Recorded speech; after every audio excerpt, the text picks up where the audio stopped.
I used to work the night shift at a small hotel front desk. There were only 2 of us on duty overnight, which meant it should have been incredibly obvious who was actually putting in the work and who was just floating around the lobby trying to look busy. My coworker, Eric, was an absolute master at the second one. He spent the vast majority of our 11 to 7 shift parked in the one specific blind spot in the back office where the security cameras couldn't catch his phone screen. Completely checked out, he made sure to carefully avoid all the tedious, exhausting parts of the job. He wouldn't wipe down the coffee station.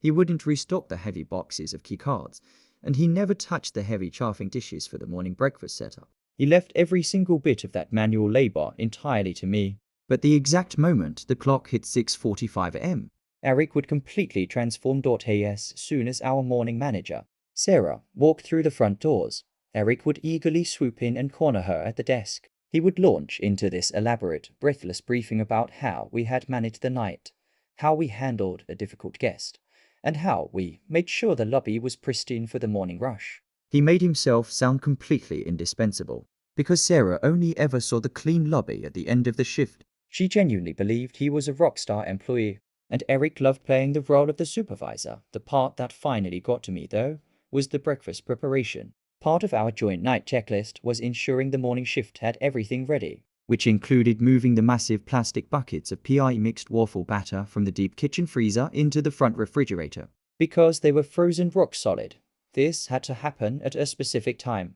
If you moved them too late, they would still be giant blocks of ice when guests started showing up for breakfast, leading to a crowd of angry, hungry people hovering around an empty waffle station. Technically, pulling that batter was a shared responsibility on our logbook, but in reality, Eric never once remembered to do it on his own. The only reason it ever got done was because I walked into the back office every single shift around 5:10 a.m., tapped him on the shoulder, and reminded him to do it. I didn't do this to be nice to Eric. I did it out of pure self-preservation. I knew that if the morning shift walked into a disaster, they would complain to Sarah, and Sarah would reprimand both of us for a failed joint task. My daily reminder was the only thing keeping him looking competent. Everything blew up on a Thursday morning. Our shift had been incredibly exhausting for me. I had spent hours dealing with a minor plumbing issue and a massive wave of early checkouts for a local business convention. I was running on absolute fumes at the desk, desperately trying to finish the audit paperwork before our shift ended. Sarah happened to walk in a few minutes early that day, noticed how tired I looked, and asked me how the night went. Before I could even open my mouth to reply, Eric literally stepped right in front of me to block her view. He shook his head, let out a dramatic sigh, and looked at Sarah. "It was rough, Sarah," he said. Honestly, the night shift requires a really strict eye for detail. Sometimes things get chaotic, and details get missed. I love working with my team, but I constantly find myself having to double-check behind them to catch missed details so the hotel doesn't look bad to the morning guests. I completely froze. I stopped typing and just stared at the back of his head. Sarah frowned slightly, looking at me and then back at Eric. "What do you mean?" she asked. Eric gave this fake, sympathetic little chuckle. "Oh, you know, just little things. Keys not sorted properly. Logs not fully filled out. I always make sure to catch them before the morning shift arrives, but it definitely adds a lot to my personal workload." It was a blatant, calculated lie. I was the one doing the audits. I was the one fixing his mistakes, and here he was actively painting me as incompetent to our boss just to elevate his own status. I looked at his smug smile, and a switch flipped inside me. I realized that by protecting him from his own laziness every night, I was giving him the exact ammunition he was using to destroy my reputation.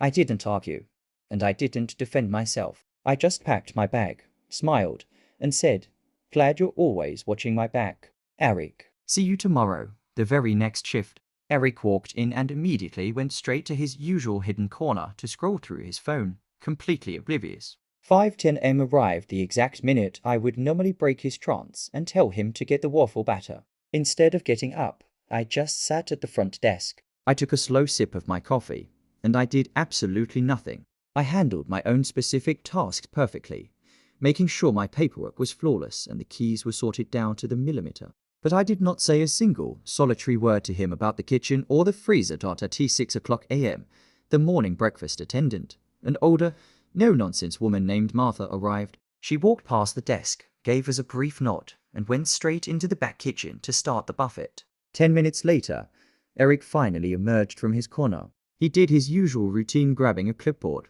pacing around to look focused, and preparing his grand speech for the manager's arrival. At 6:45 a.m. on the dot, Sarah walked through the front doors. Eric immediately shifted into golden boy mode, swaggering right up to her with a massive smile. "Good morning, Sarah," he said proudly. "Smooth night tonight. We kept everything completely locked down, took care of the guests, and made sure all the handoffs are absolutely perfect for the morning." Sarah smiled, clearly pleased, and praised him for the smooth handoff and right on cue. The kitchen door swung open. Martha walked out into the lobby holding a rock-solid, completely frozen bucket of waffle batter. She looked absolutely furious. "Sarah," Martha shouted, her voice echoing across the quiet lobby, "we have a massive problem. The night shift forgot to pull the batter again. It's frozen solid. Breakfast starts in 15 minutes. A corporate tour bus just pulled up downstairs, and I have absolutely nothing to feed these people." Sarah's smile vanished instantly. She turned sharply to the two of us, her eyes flashing. "What happened? Who was responsible for this tonight?" Eric's face instantly lost all of its color. He stammered for a second, his eyes darting frantically over to me, completely expecting me to jump in and bail him out like I always did. When I just stood there in complete, relaxed silence, he totally panicked. I thought they handled that part tonight." Eric stuttered, pointing his finger directly at me. "I assumed it was already done." Sarah didn't even look at me. She kept her eyes locked dead on Eric. In the middle of a completely silent lobby, she said, "Eric, didn't you just tell me yesterday that you always double-check behind them to make sure no closing details are missed? If you're checking everything so thoroughly, how exactly did you miss a giant 30-pound bucket of frozen plastic sitting in the middle of the kitchen?" Eric opened his mouth, but absolutely nothing came out. He looked like a deer caught in high-beam headlights. Sarah didn't wait for an answer.